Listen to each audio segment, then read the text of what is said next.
नमस्कार. मी शरद पोंक्षे. राष्ट्राय स्वाहामध्ये आपल्या सर्वांचं मनपूर्वक स्वागत. आपल्याला सर्वांना माहिती आहे की सावरकर हे एक फार महान कवी होते. अंदमानच्या 7 बाय 11च्या कोठडीमध्ये त्यांनी गळ्यातल्या हातखंड्या बेड्यांच्या त्या खिळ्यांच्या आधाराने भिंतींवरती कविता लिहिल्या.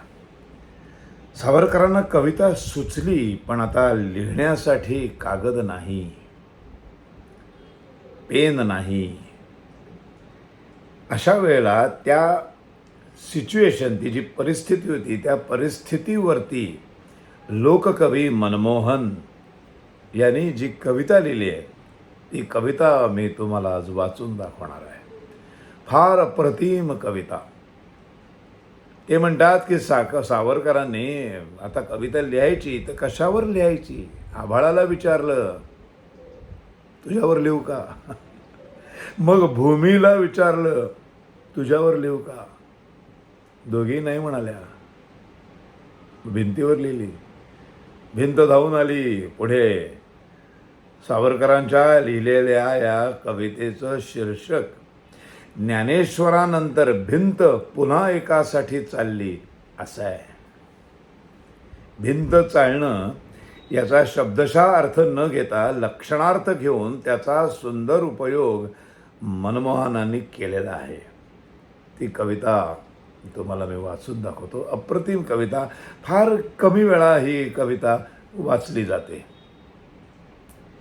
मी मुक्तामधले मुक्त. तुम्हाला मी पार्श्वभूमी सांगितली आहे की अंदमानच्या कोठडीमध्ये सावरकर आहेत. कविता स्फूर्ती आहे. 50 वर्ष काढायचे आहेत. 27 वर्षाचा तरुण आहे.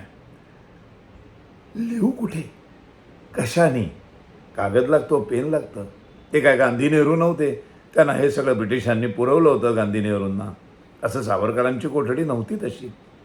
लिहू कुठे? मग आभाळाला विचारलं, ते नाही म्हणालं. भूमीला विचारलं. ही कल्पना आहे मनमोहनांची की त्यांनी कसं लिहिलं असेल. मी मुक्तामधले मुक्त, तू कैद्यामधला कैदी. आभाळ काय म्हणते? आभाळ असं म्हणते सावरकरांना. त्यांनी विचारलं त्याला की बाबा मी तुझ्यावर लिहू का रे कविता? माझ्याकडे आता कागद नाही आहे. तर ते म्हणतं, मी मुक्तामधले मुक्त, तू कैद्यामधला कैदी. माझे नि तुझे वायाचे ते सूर कसे संवादी. माझ्यावर लिहिते गीते या मंद समीरण लहरी. माझ्यावर चित्रित होते गरुडाची गर्द भरारी. जड लंगर तुझ्या पायी. लंगर म्हणजे बेड्या, जड लोखंडाच्या बेड्या तुझ्या पायामध्ये आहेत. ते काय म्हणतात? जड लंगर तुझ्या पायी, तू पीस कसे होणार. माझ्याहून आहे योग्य भूमीला प्रश्न विचार. आभाळ म्हणालं है ना, मी मुक्तामधला मुक्त, तू कैद्यामधला कैदी. आपलं कसं काय होणार संवाद? आणि तू मुरपीसून वर कसा येणार उडत? जड लंगर तुझ्या पायी, तू पीस कसे होणार. माझ्याहून आहे योग्य भूमीला प्रश्न विचार. आभाळ म्हणाले नाही, भूमीही म्हणाली नाही. मग विनायकानं त्यांची आळवणी केली नाही. पापण्यात जळली लंका. पापण्यात जळली लंका. लायांपरी आसू झाले. उच्चारून होण्याआधी उच्चाटन शब्द आले. की जन्म घ्यायच्या वेळी गंगेस हिमालय नाही. काय काय वर्णन आहे.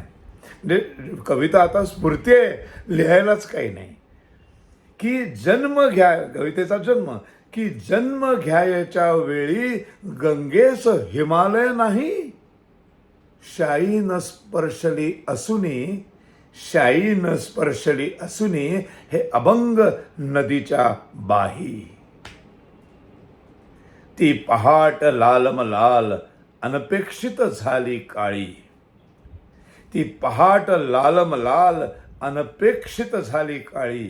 दगडाची पार्थिव भिंत तो पुढे अकल्पित सरली मी कागद झाले आहे, चल लिही असे ती वदली, चल लिही असे ती वदली.